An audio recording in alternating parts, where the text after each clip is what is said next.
pour t'envoyer dans l'espace. Elle est titillette, mais dans l'espace. Cette boisson, c'est tellement ancré dans nos habitudes qu'on ne s'imagine pas passer une soirée entre amis sans la fameuse boisson du Père Noël. Elle s'est tellement popularisée qu'il y a seulement 2 pays au monde qui ne vendent pas de coca. Corée du Nord et Cuba. Pour l'instant. Coca-Cola est le géant mondial des boissons gazeuses. On en boit plus de 11 000 litres par seconde. C'est 40 millions de litres par jour.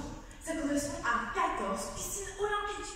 Tu prends ta piscine, tu la remplis de coca à rapport et tu fais ça 14 fois.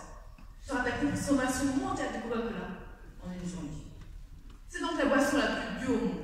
Elle s'est totalement ancrée dans la culture mexicaine. Elle est sur toutes les côtes du pays. Impossible de manger des tacos sans Coca-Cola. Le plus drôle, c'est que le Mexique est à la fois le plus gros consommateur de soda au monde, 160 litres par personne et par an, 3 fois plus que la France, et c'est aussi le pays le plus touché par l'obésité. Coïncidence? Je pense pas. Alors voilà, viens voir que je vous raconte ça. Mais pourquoi? Pourquoi Coca? Et comment une boisson aussi anodine peut participer à la destruction de la planète? Ça prend un temps, comme ils disent, pendant qu'il est encore temps. Depuis longtemps, Coca-Cola est accusée de créer de graves pénuries, en prélevant de grandes quantités pour nos usines, affectant à la fois la quantité et la qualité de l'eau dans plusieurs pays. Cette entreprise peut pour prélever 750 000 litres d'eau par jour. Je ne sais pas si tu t'en rends compte, mais en une journée, elle a réussi à prendre la quantité d'eau pour au moins 10 ans de douche pour toi et toute ta famille. Ça fait beaucoup de temps sans se laver quand même. Alors cela entraîne une raréfaction de l'eau et parfois des coupures. Les populations sont obligées de boire autre chose, de l'eau de puits quand c'est possible. Et le plus souvent finissent par se désaltérer en buvant du Coca-Cola. En conséquence, on voit bientôt que 100% des Mexicains en prennent devenir obèses. Les usines polycarbonate depuis de nombreuses années. L'obèse est en plus polluée par des taux de cadmium, de plomb, des déchets polluants produits lors de la fabrication de cette boisson. Il y a des enfants qui pataugent et qui jouent près des puits de leur maison et qui se retrouvent le lendemain avec des problèmes de peau et des réactions allergiques. Est-ce que c'est normal ça? Non seulement le niveau de l'eau a baissé, mais en plus ça a un goût bizarre de vendeur présente. Norman Master, un des manifestants contre Coca-Cola en Inde, a déclaré que Coca-Cola crée la soif en Inde et est directement responsable de la perte des moyens de subsistance et même de la faim pour des milliers de personnes en Inde. Il y a bien des usines qui en ferment, mais pas toutes.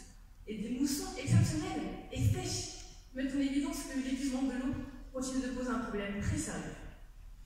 Alors s'ajoute à ce problème environnemental la pollution de nos océans. En tant que numéro 1 mondial des boissons gazeuses, Coca-Cola est en grande partie responsable de la pollution plastique de nos océans. Chaque année, elle produit 110 millions de... 110 milliards de bouteilles en plastique qui se retrouvent dans nos décharges, dans nos plages et bien sûr dans nos océans. Alors c'est très dévastateur pour les oiseaux marins et les poissons qui pensent que cette matière pourrait constituer leur petit déjeuner ou en temps d'année par exemple. On se retrouve avec des kilomètres et des kilomètres de bouteilles en plastique sur les plages. On dirait des coquillages qui s'enfuient au soleil, c'est magnifique. Alors, Coca-Cola propose quand même des produits de recyclage, mais c'est juste des jolis mots devant la caméra. Les gérants de la marque s'y opposent en secret et refusent de publier des statistiques précises sur son empreinte plastique, se cachant derrière un marketing vert, brûlant et peu efficace comme type américain de Tifou. Cette organisation insiste sur le rôle du consommateur sur la pollution, en éclipsant totalement ceux des fabricants. Alors, soyons clairs. Les coupables de la pollution, c'est nous, les pollueurs, mais aussi les producteurs. Pour eux, la faute n'est jamais aux industriels qui fabriquent les objets. Il n'y a donc aucune responsabilité des industriels dans la pollution. Un monde sans déchets. C'est le monde merveilleux dans lequel la fée Coca-Cola voudrait que nous vivions d'ici 2030. Cette entreprise qui crache 4000 bouteilles par seconde s'est donné pour objectif de récupérer et de recycler l'ensemble des emballages qu'elle produit et qu'en plus ils seront constitués d'au moins 50% de matériaux recyclés. Alors, ce nouveau plan pour limiter la pollution plastique dont l'industriel est responsable s'inscrit dans la grande lignée des engagements de notre plan. Tiens, en 2008, ils avaient conclu pour 2015 qu'au moins 25 des bouteilles seront en plastique recyclé. Aujourd'hui, on est en 2019, à peine 7%. Ces promesses sont juste du marketing pour que toujours on avale des sodas sous plastique. Cette entreprise a trouvé dans le recyclage la solution qu'elle peut vendre à l'opinion publique, mais le problème c'est que le recyclage n'est pas toute la solution. On a atteint un niveau de plastique qu'on ne pourra pas tout retransformer. C'est impossible.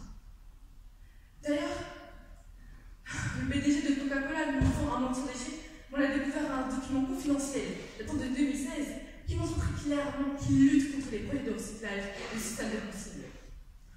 C'est que comme les hommes peuvent paraître si sensibilisés pour une bonne cause et contribuent seulement s'ils ont de l'intérêt derrière. C'est juste pour maximiser leurs bénéfices. D'ailleurs, c'est Coca qui a l'origine du système de consigne. Lors de l'achat d'une bouteille consignée, la bouteille à son prix originel, plus un supplément, la consigne, qu'on rembourse en retour de la bouteille vide. Cela oblige les consommateurs à ne pas jeter leur bouteille et avoir des pratiques écologiquement responsables, puisque ces bouteilles sont lavées puis réutilisées. D'ailleurs, le cycle vert est un des gestes écologiques les plus simples et efficaces qu'on puisse faire, puisque cette matière est recyclable à 100% et à l'infini, contrairement au plastique, et consomme beaucoup moins d'énergie. Une tonne de verre recyclé permet d'économiser une demi-tonne de CO2. Une demi-tonne de CO2. Alors le système marche parfaitement bien. Mais Coca-Cola a décidé de mettre fin car le nettoyage des bouteilles représentait trop de dépenses. Ils se sont alors vers le plastique sans tenir compte des impacts environnementaux. Donc pourtant ils en étaient bien informés. Ils vont même se faire un procès contre le nord de l'Australie qui ont voulu instaurer ce système de consigne. Coca-Cola gagne et ils ont été contraints d'annuler ce projet, pourtant soutenu par la communauté. Aujourd'hui, avec un monde mondialisé avec l'écologie, faire annuler un projet de recyclage, c'est franchement bien. Alors pour finir, je dirais que le monde va mal. Mais tout le monde le sait, c'est pas ma petite plaidoirie qui va changer quelque chose. On va toujours boire du coca. Que ce soit sur Terre ou dans l'espace. Mais si seulement on pouvait changer nos petites habitudes, comme changer nos jeter nos déchets dans des poubelles et nous au bord de l'autoroute, ou tout simplement consommer moins. Oui, c'est possible boire moins de coca, qui non seulement va sauver les petits indiens et l'environnement, mais notre propre santé. Vous savez, un grand sage, Gandhi, a dit que vous êtes le changement que vous voulez voir dans ce monde. Alors si seulement vous pouvez tous adhérer à des pratiques plus écologiques, comme changer les bouteilles en plastique en verre par exemple, ça sera un petit grand pas pour l'humanité.